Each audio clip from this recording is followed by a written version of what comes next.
Hi everyone, I'm Miss Lisa from the Wayne County Public Library, and we are here today at Mickey's Pastries, and we want to talk to Melanie Daniels about becoming a baker. In fact, a certified master baker. So I'm just going to tell you a few things first about Mickey's that I just found were very interesting. I thought you might find really cool too. So as I mentioned, Miss Melanie here has been a certified baker since 2003. And I think when you were certified, you were the youngest in the country. That's right. That's something to strive for. Mickey's Pastry has been in Goldsboro for over 70 years. In fact, Melanie's grandfather, Mickey McClaney, opened it in 1946. So they've been here for over 70 years. I remember when we were back here in the 80s, we used to love to come to Mickey's. And Hunter's great-grandmother used to love to come to Mickey's too. So generations and generations. It's awesome.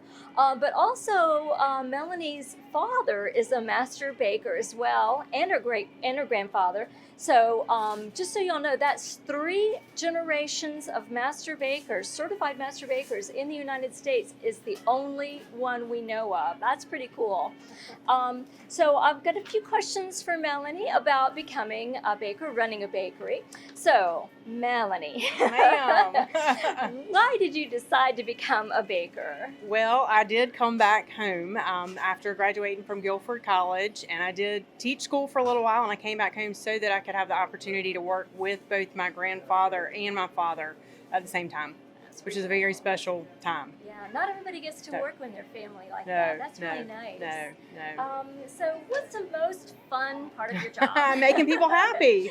Making people happy and knowing that they will walk out with a smile on their face. Well, you've always made me smile because those Thank cookies you. are so good. Thank you. If you ever come to Pikeville and Fremont, you know all of our cupcakes are from Mickey's at all our parties and summer reading programs. She's been very generous with our summer reading program. She always provides our treats there, so that's awesome.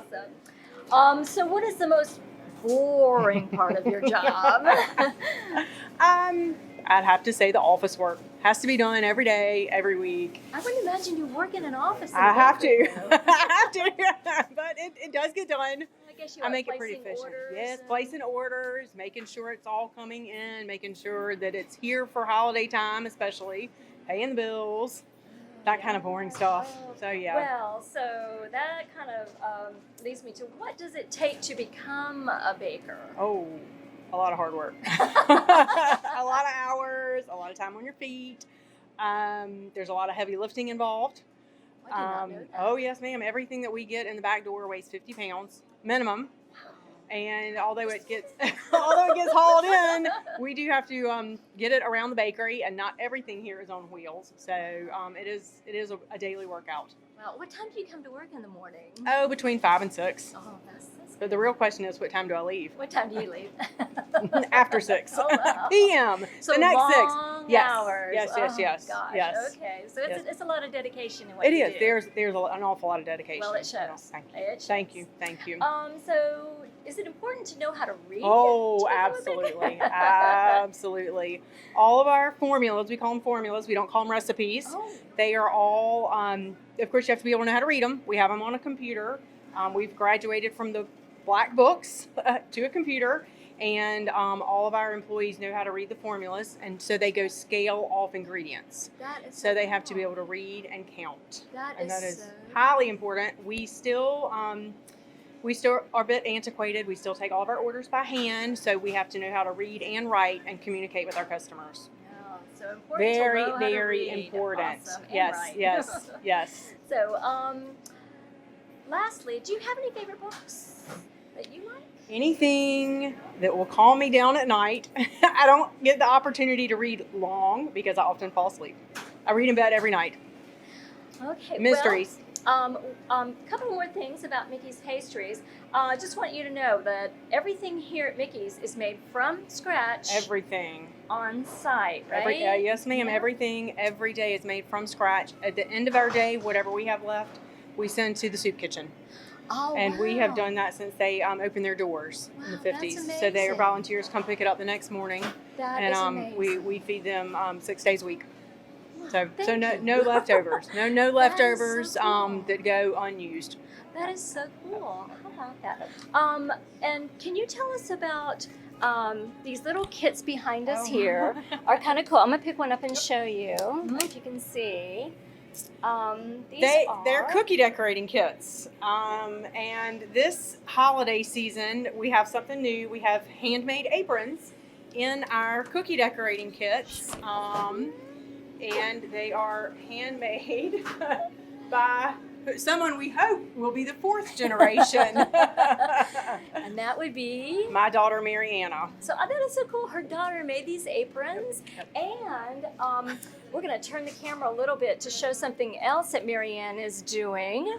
She's making dog vests to sell with our dog treats that we make here daily. So it's a package deal. And this was all her idea.